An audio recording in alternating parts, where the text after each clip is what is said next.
So right now, professors and teachers all over are grappling with how to teach online. How do we teach effectively without exhausting ourselves? The feedback I've gotten from my students this semester was pretty good on the whole, and there were a few specific teaching strategies that they clearly enjoyed. So I thought I'd share my thoughts after one semester spent teaching online.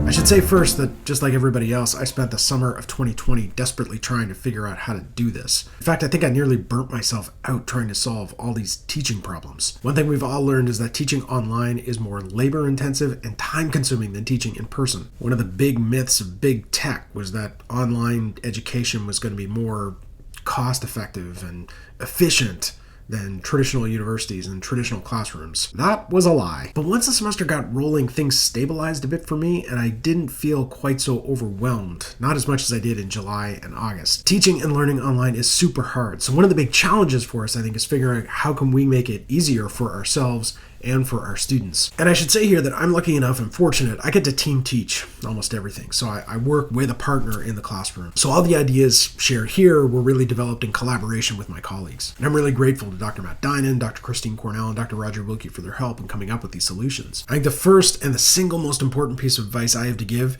is stick to a routine. Arguably, the most important element of a traditional course is that a group of people gather together in the same place at the same time every week. That's what a course is. Taking a class means going to class. I think teaching online or teaching remotely has really brought home to us how important class time is in structuring the whole educational enterprise. Think of your class time like a box. It's like a container. And when you're designing and teaching a course, there's all kinds of things you put into that container. There's discussions, there's lectures, there are tests or assignments that get completed in that class time. But it's also a place where you make announcements about your program or about the course or about the university more generally. And maybe most importantly, it's also a place for questions and answers. You can clarify things for your students. You can address their concerns. You can explain things in more detail. But in the online context, it's kind of like this traditional container, this box, is just gone. What we have are all these things, this content, these activities that we put into a traditional course, and we've got nowhere to put them. So when we're teaching online, I think for me it's helpful to think we're kind of trying to rebuild the box. We're trying to provide this different kind of structure in which learning can still happen. So how do we have a class without a class? That, I think, is the big question we've all been wrestling with. One of the ways my colleagues and I tried to resolve this problem was by instituting a fairly rigid structure. Do the same thing every week. So in the online context, especially if we're teaching and learning asynchronously, we don't have our familiar structures. We don't have shared space. To a certain extent, we don't have shared schedule. But I think we can try to reintroduce some shared structure by following a weekly routine.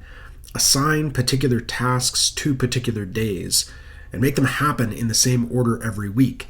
So I'll show you an example of what a typical week looked like on our learning platform. In the normal world, this would be a Monday-Wednesday class. We would have met twice a week for like 80 minutes. So what we did was schedule all the work between Monday and Wednesday. And we try to do the same thing every week. So Monday was kind of an upload day for content. Students did a small assignment. On Tuesdays, students would participate in a discussion board assignment. And then on Wednesday, we had a 1-hour synchronous Teams meeting. We tried to follow that basic format pretty much every week. And I think that regularity, that familiarity, was a huge source of comfort.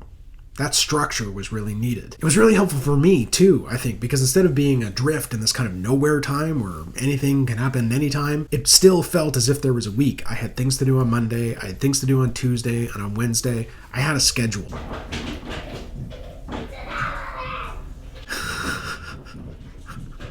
What is going on? I'll also say I had other classes where I had students doing things maybe 4 days a week, like Monday, Tuesday, then Thursday, Friday. But I kind of like this model where we did everything from Monday to Wednesday.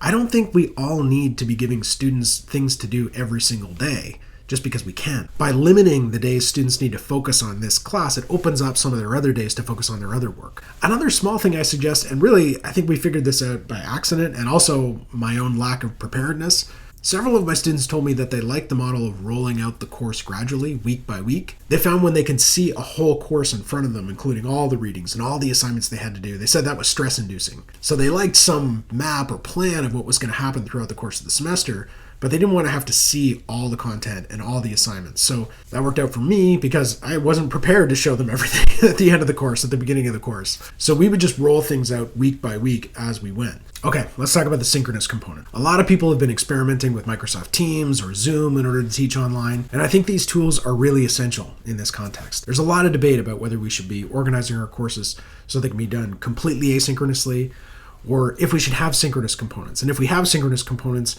what should they be? How should they be structured? I'm grateful to some of my colleagues who really pushed us to include synchronous components in our courses because I think they were invaluable.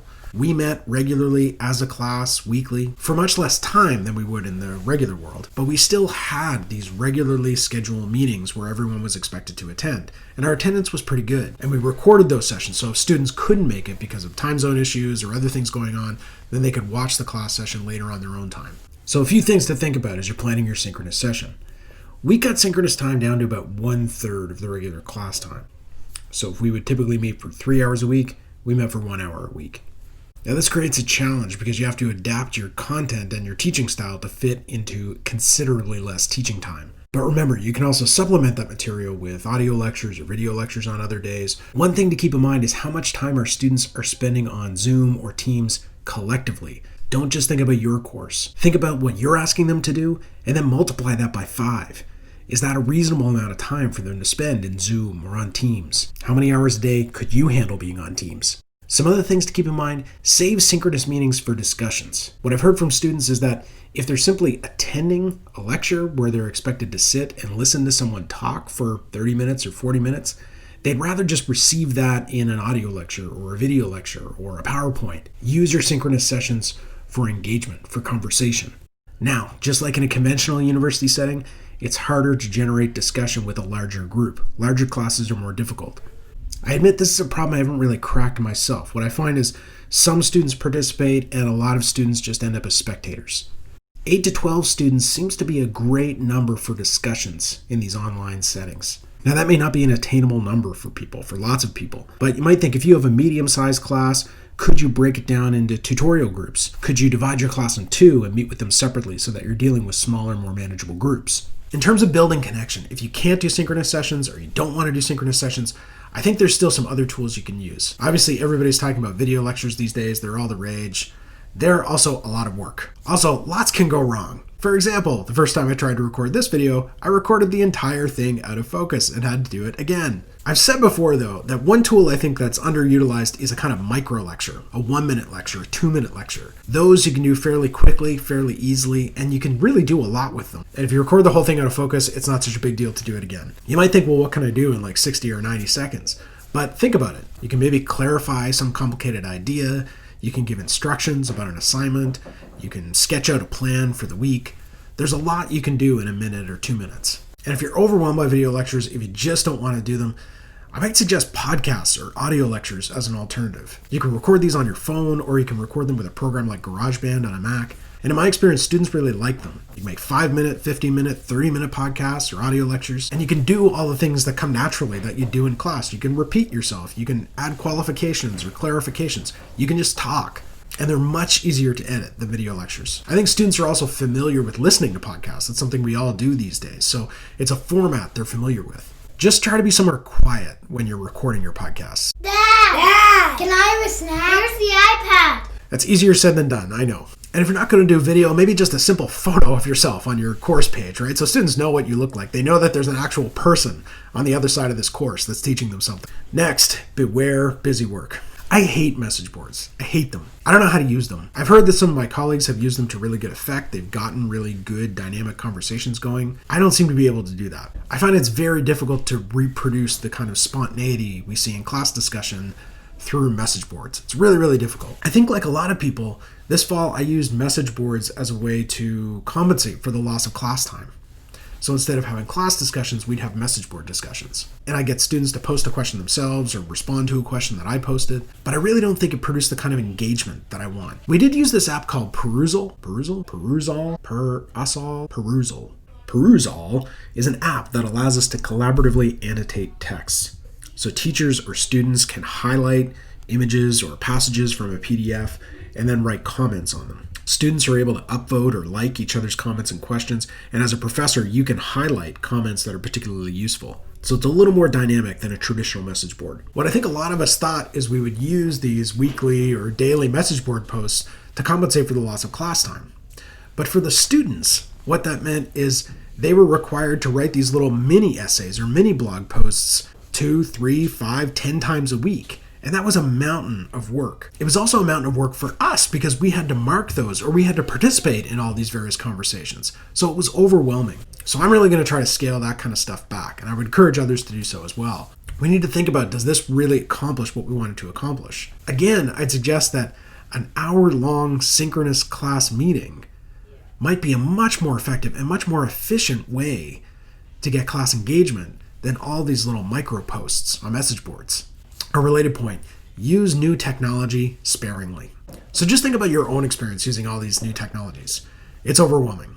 And maybe you've adopted 2 tools for your classroom or your course. But again, if we think about the students, maybe they have to learn these 2 technologies for your course, but then 2 more for another course. Multiply that by 4 or 5, right? They need to learn 5, 6, 10 technologies. If it's overwhelming for us to learn these new tools, imagine how overwhelming it is for them. And this is another reason to be super consistent. Week to week, use the same tools over and over again. Do the same thing every week. This is a challenging chapter, but I think what we really need to do is think about what's sustainable and what's possible for our students and for ourselves as teachers. And that's the best way to get through all this. Thanks very much, everybody.